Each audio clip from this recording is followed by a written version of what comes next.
Hello guys, so we have a big brake kit put on this E46 M3. As you can see, it consists of AP calipers, 6 spots, with a Godspeed fitting kit and their discs, etc.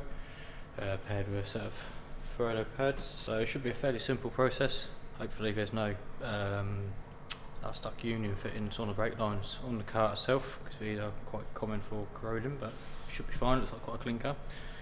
So we'll go through the setup, we'll process of fitting it, getting it installed, etc, and bleeding the brakes, and that's pretty much it. But yeah, we've got the calipers here. Customers had them painted black from what I can see, and you've got the adapter brackets here. So this is what adapts these calipers to fit onto the M3 hub. A bit of hardware to make that work, and that's about it really. So currently I'm just disconnecting the rubber brake hose away from the hard line on the car. So this is what I spoke about on the earlier clip about hopefully it's not corroded. So what I mean by that is, so like this pipe in this union, if there's high amount of corrosion, basically you leave a round off on that if you don't use a proper spanner, or a brake line spanner like this. So these are really useful for me, highly recommend. And yeah, you can end up in a whole load of problems where you either bust a fitting or you end up breaking a line which is really corroded, and then you got to make a new line or get a new line from there back to the master cylinder. So just take your time with it, get it off. It's the first thing I would check to do as well. And some simple little things, like if you know you're going to end up opening up the system itself and you're going to need to bleed it, so it's always worth checking the calipers, the bleed nipples on the calipers crack off quite nicely. In this case I don't need to because I'm replacing the calipers, but it's just worthwhile checking so you don't end up in a problem with seized nipples or something rounded off and you have no brakes. Update! So, old disc and caliper and bracket is off. Quite a simple process, as you can see. I just took the whole lot off as of one whole unit.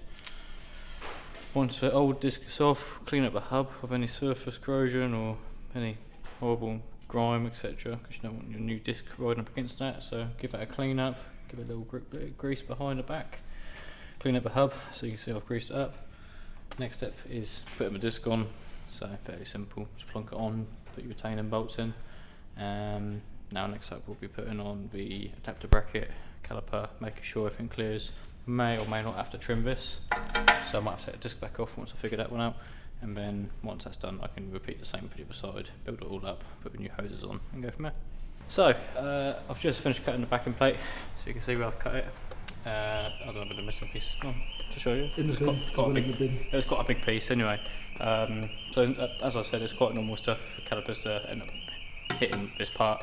So this adapter bracket I've got here was actually hitting up against it, so you can see where it was coming up to. And the top end of the caliper also hit it, so I just need to trim back. Some people take the whole thing off. I prefer to just trim them because it serves a purpose. Stop stuff getting into the back of the pads or behind the wheels or behind the backing plate or blah blah blah, you know what I mean? So just keep them, it works. Good ducting as well. Update. Brake hose is on, tightened up. Use being a difference, it uses a hex fit in here for you to hold the hose tight whilst you tighten it up on this union. Standard would normally just sort of lock into this bracket.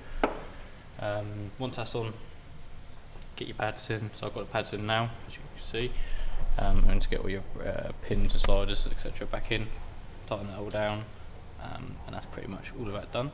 The only difference with this side is that I do have my pad wear sensor, so being a big brake kit and being different to what the car would have come with, this won't be getting used anymore, so we'll just need to join the wire to then get a warning light on the dash.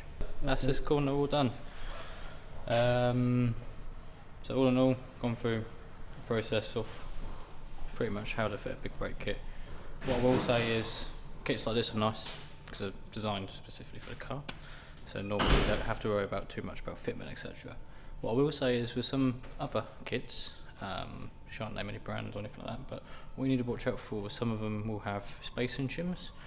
So what you will need to do is make sure that you center your calipers, etc. correctly, otherwise you'll have pad wear issues or insufficient braking. So that's just one thing to watch out for. But in this case, it's all actually made for the car, specifically by this company Godspeed. So they've gone through the effort of making the adapter bracket, so it's hang on. So everything seems to all look okay. you can look around, you can see that the pad touches the disc nicely. You know, there's no pad overhang this way, and there's no like off-center room for caliper on the disc. So with this all assembled now, I've just done the pad wear sensor which I spoke about. So all that is just 2 wires. Just need to join them together and just a bit of heat shrink over it and just tuck out the way, and that'll be done. I just need to repeat this process for the other side and then bleed the brakes. Yeah, so road test is now done. Brakes are working, they're all bled. It's all feeling good, looking good. He's coming in, he's being a prat. You got that. Yeah, hopefully the customer will be happy, and yeah, I think it'll look good as well.